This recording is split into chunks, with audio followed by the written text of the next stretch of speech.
All right, welcome everyone. Today we're going to be talking about thermochemical equations. We're just going to go over the difference between endothermic and exothermic, and then we're going to talk about how enthalpy, aka delta H, can be used as a conversion factor whenever you're given some problems, okay? So first off, we need to think about endothermic reactions, okay? Anytime there's an endothermic reaction, energy is being absorbed by the chemical reaction. So the reactants are going to absorb energy as they become products. Since they're absorbing energy, the amount of energy that they absorb is going to be included as a reactant. Usually, the unit for that amount of heat or energy is going to be kilojoules, okay? If you notice that the enthalpy, that the energy of the reaction is a reactant, then it's endothermic, and delta H is a positive value. Okay, so whatever value is given to you in the problem, delta H would be positive version of that value, okay? And if we were to look at a reaction pathway, we would notice that from reactant to product, there would be an overall gain in energy, okay? Remember that there's always a hill, and that's called the activation energy. So the distance from the reactants where you start to the top of that hill, that's your activation energy. That's the energy that the molecules need in order to become products. And then the difference from where you start to the end of the graph, that would be your enthalpy value. So in this case, that would be positive, okay? If you have an exothermic reaction, basically it's the opposite of everything I just said. Energy is being produced. Energy is leaving the system. It's leaving the chemical reaction. So you're going to notice that the heat is given as a product, okay? Now it's plus that energy on the product side. There's never any subtraction in a chemical equation, okay? But whenever you write it out to the side, whenever you represent the enthalpy as a numerical value, it will be given as a negative, okay? Because energy is leaving the system. And since energy is leaving the system, the products have less energy than the reactants. So reactants start here. Again, there's an activation energy, and then you get to the products. Okay, the activation energy would be smaller in this case. And the difference between where you start and where you end would be your negative enthalpy. Okay. Okay, so again, that delta H is called enthalpy. It's the amount of energy that is absorbed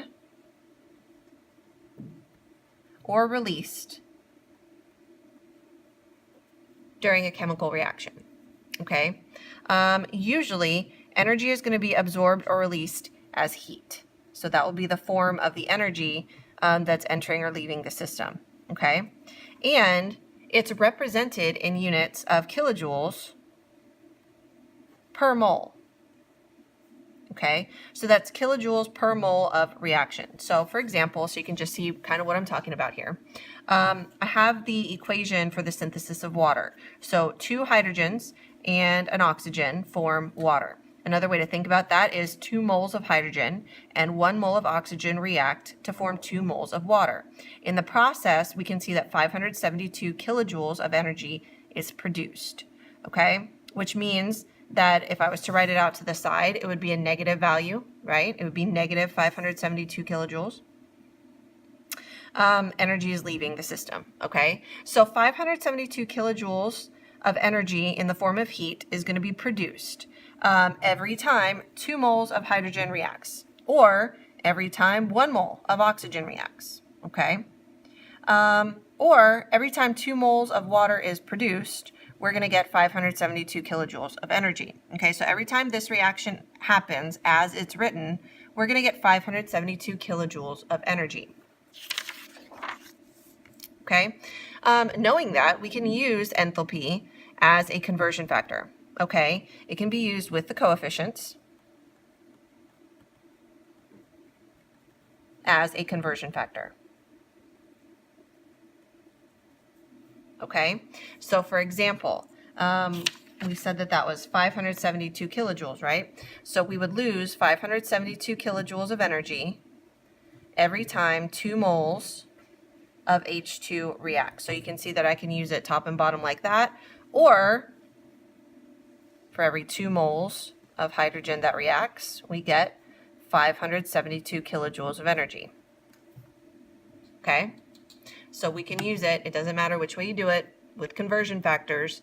Those are statements of equivalence, right? So we're going to get an amount of energy equal to 572 kilojoules every time 2 moles of hydrogen reacts. So here's an example problem that you might see.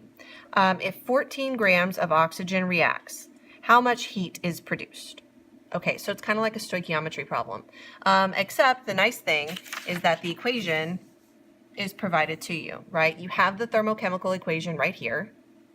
For every 2 moles of hydrogen and 1 mole of oxygen, we get 2 moles of water and 572 kilojoules. Okay, so the equation is provided to us. So for once, step 1 is not to write an equation.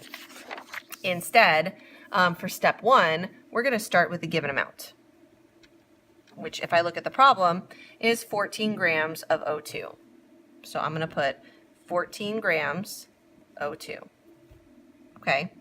Now, when we use delta H as a conversion factor, we have to use units of moles along with kilojoules.